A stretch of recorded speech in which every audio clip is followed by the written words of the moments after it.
canke mwaramutse mwebwe mwese mwahisemwo kutwumviriza Radio Peace FM ijuru ry'ugwaruka mushobora kuyumva amasaha 28 kuri 28 muciye kuri wezi 3 akaburungu Radio Peace FM akaburungu.com kandi ikibiriraho turi kwigerekezo rya 12 ruheshi umwaka wa 2024 amakuru twabateguriye uyu munsi agizwe n'izi ngingo zikurikira.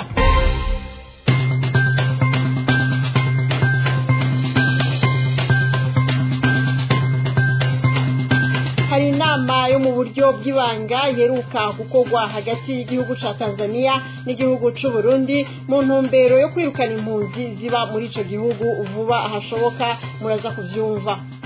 Abana barenga 200 baramaze gufatwa n'ingwara y'agasama kuva mu kwezi kwa gatatu ni mu ntara imwe gusa iyo nayo ni intara y'ubuvuzi ya Kayanza nkuko bishikirizwa n'ababijejwe navyo muca mu vyumva.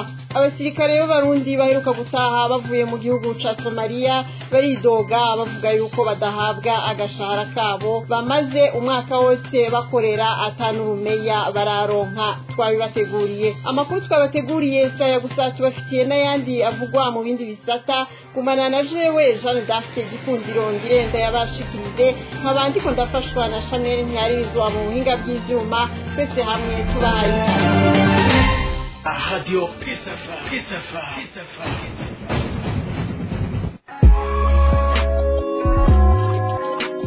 Urafise ico wasaba Severa? Wa Severa naco no isaba. Saba ushaka kumenya. Nakuri kwa Severa biri by'iki gihe. Nakuriho. Ukuri kuzozanwa n'uwundi mugwi. Ashobora kuba wewe, ashobora no kuburya wundi. Mugabo Severa bishobora kwerekana ukuri ngo bikunde kuko ibyo binogo bagenda mwo kwimba bishobora nivyo kuba ibya 93 bishobora kuba ibya 2015 bishobora kuba ibya bamwe birigo baranyuruzwa atawuzi yo babajana kuko nunyurujwe batoye ikiziga mu muserege cyangwa bakamutora mu ruzi niba nawemerewe kuja kumuhamba nibo bamuhamba.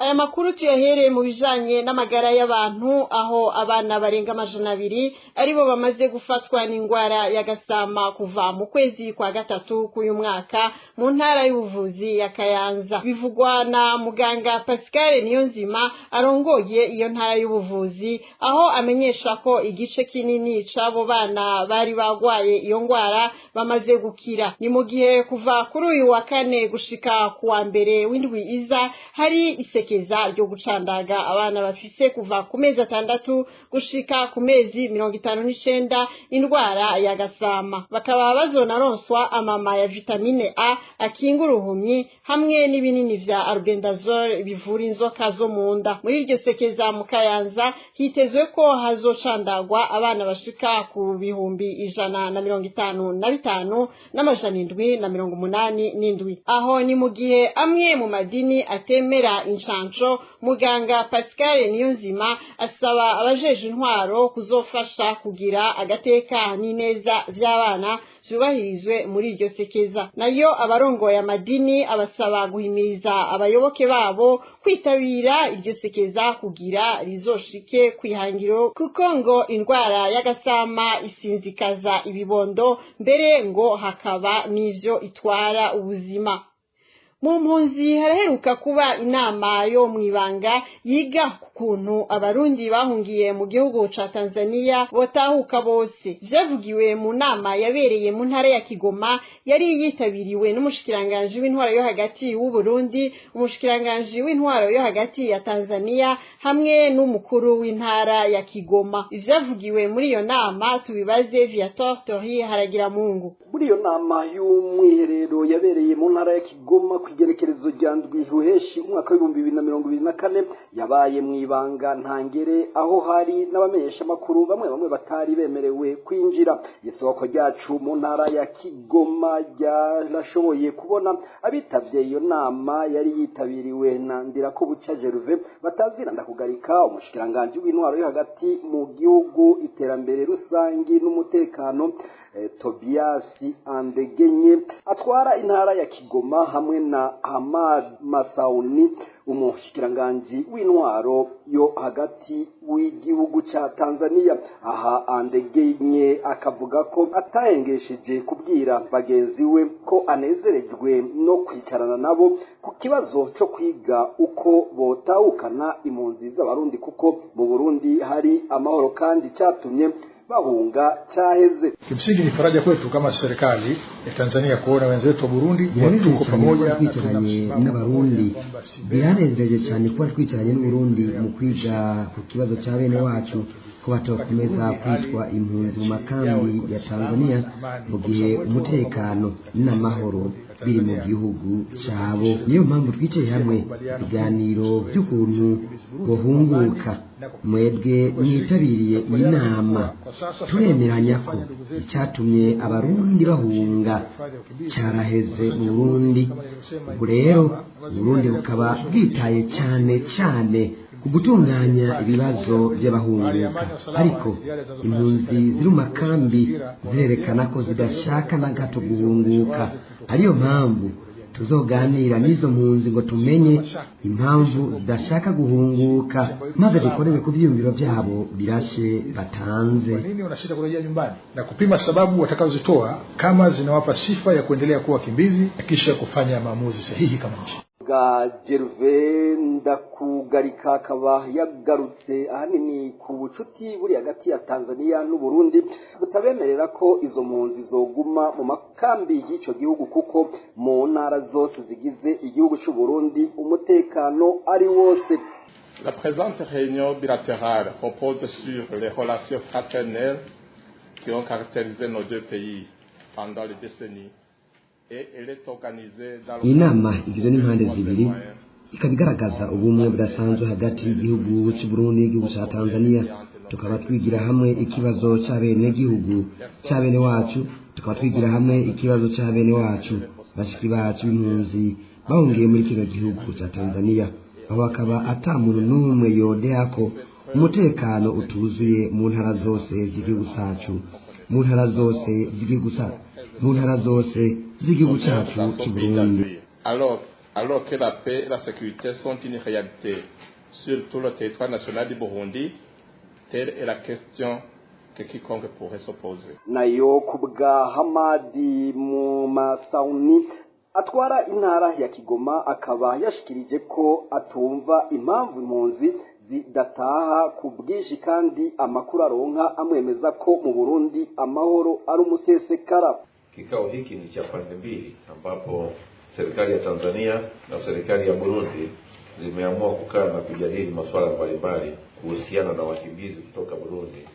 Wakimbizi inama z'imali zibiri ko leta ya Tanzania na leta y'u Burundi bicari ikibazo cy'impunzi z'abarundi indutana Nyarugusu. Aho novuga ko ikibazo cy'ihungura y'abo barundi kitifashe neza, naho u Burundi na Tanzania babandanya imiriza ko impunzi zohunguka. Nyakubahwa, amakuru tubandanya twakira nuko amahoro n'umutekano byuzuye mu gihugu cy'u Burundi.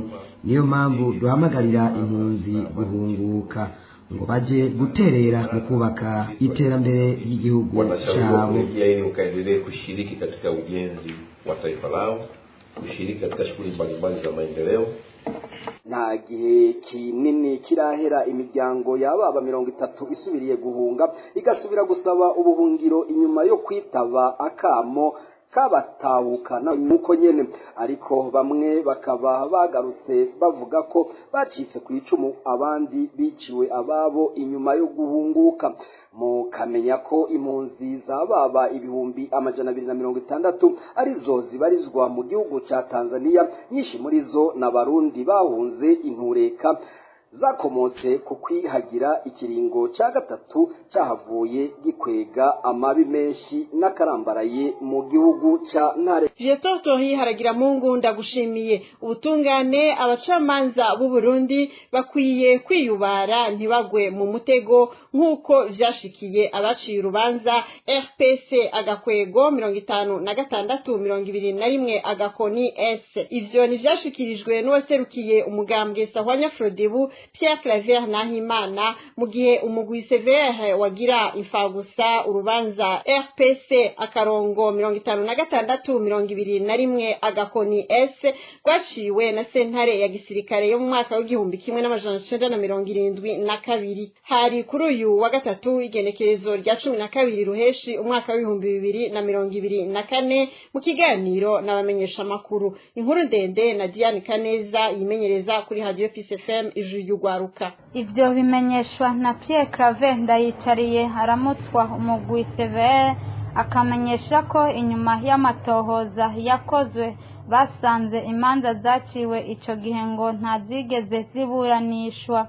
Avuga ko abenshi mu bavugwa ko baciriwe imanza zo kwicwa ko abenshi baba baramaze gupfa.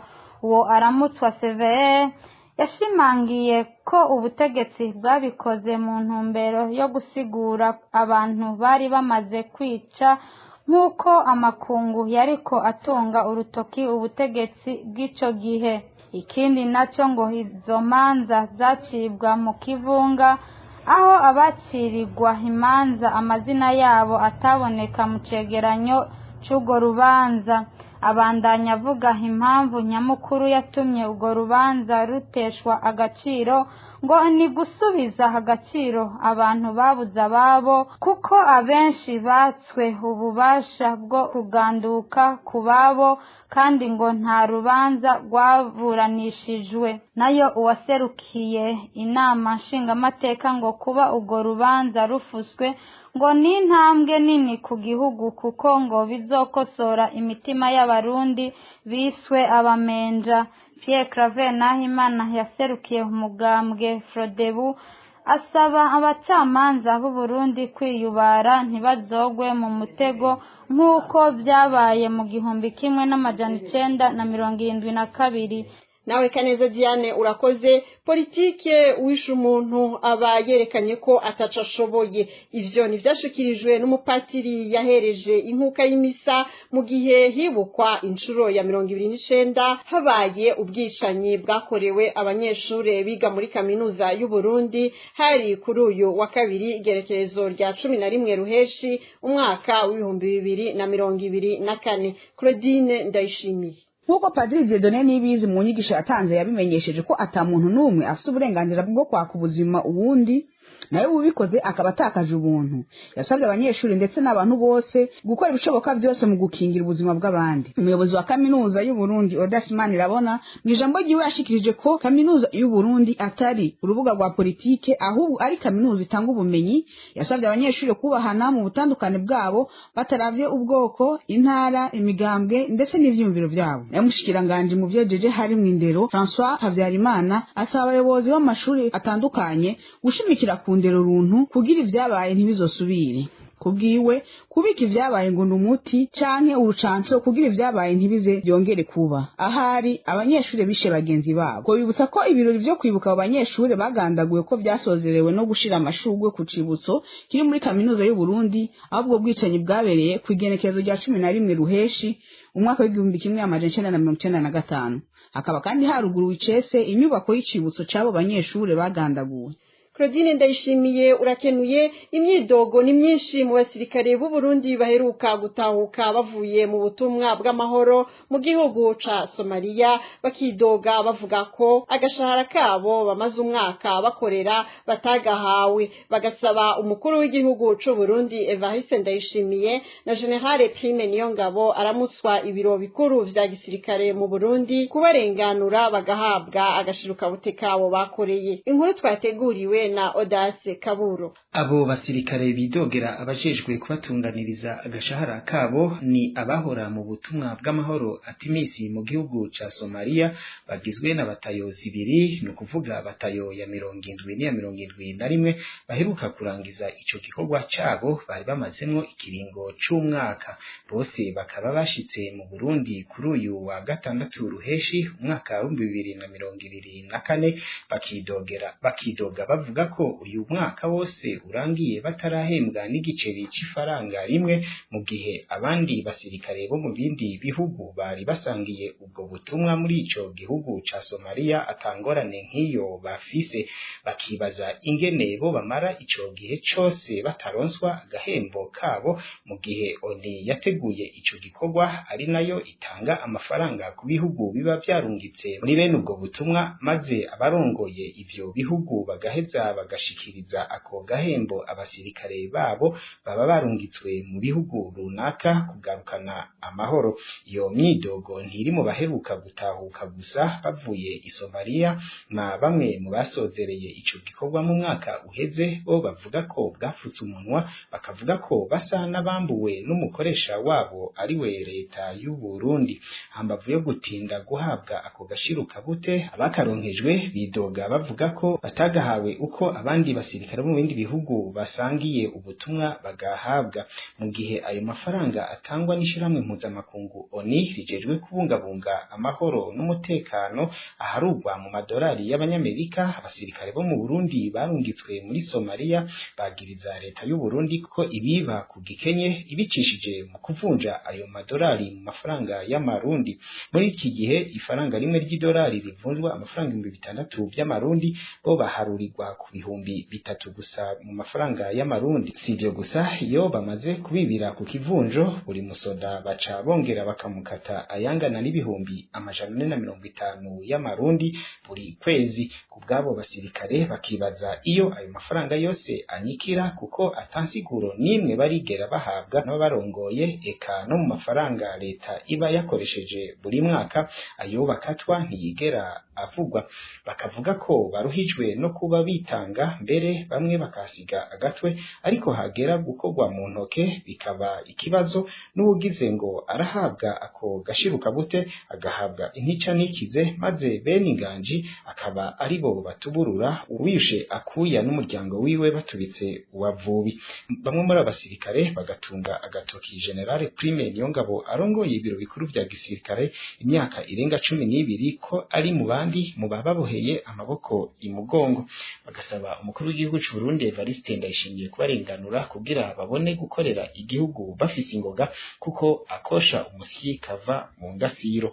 Odese Kaburo nawe ndagukengurukire. Ubu kuronka attestation d'identité complète canke attestation de résidence muri mairie ya Bujumbura bigiye gushaka ubuhinga bwa none. Vyashikirijwe na Jimmy Hatungimana umukuru w'igisagara ca Bujumbura kuri uyu wa kabiri igihe yariko aratanguza icese ubwo buryo bw'ubuhinga bwa none ico bise système de digitalisation mu rurimi rw'igifaransa. Jimmy Hatungimana yavuze ko ubwo buhinga buzokora ku mpapuro zose zirondererwa muri mairie ya Bujumbura ariko ko ubu bazoba barakora kuri zibiri gusa arizo urupapuro rwemeza umwidondoro hamwe n'urupapuro rwemeza ahuba ngo bizotuma atamanyanga azosubira kwibonekeza mu gutanga izo mpapuro kuko imikono y'abazitanga izo bizwi kandi iri mu buhinga bwa none. Umukuru w'igisagara yamenyesheje ko abakozi bagera kuri 40 bamaze kwigishwa ukugene ubwo buhinga buzokora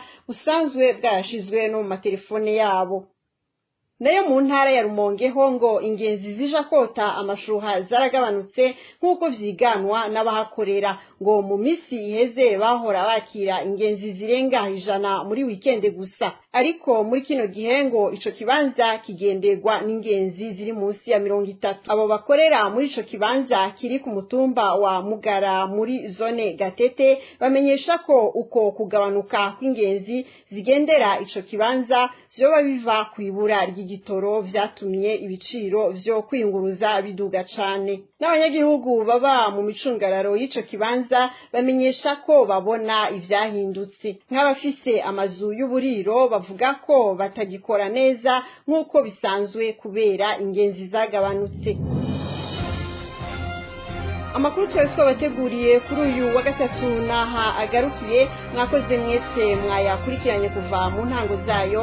Shimire na Chanel Ntiyarizwa yari mu buhinga bw'ivyuma nayo jewe Jean d'Arc Gikunziro nariko ndayabashikiriza mu nkundire duhana isango ku munsi w'ejo na gahwana.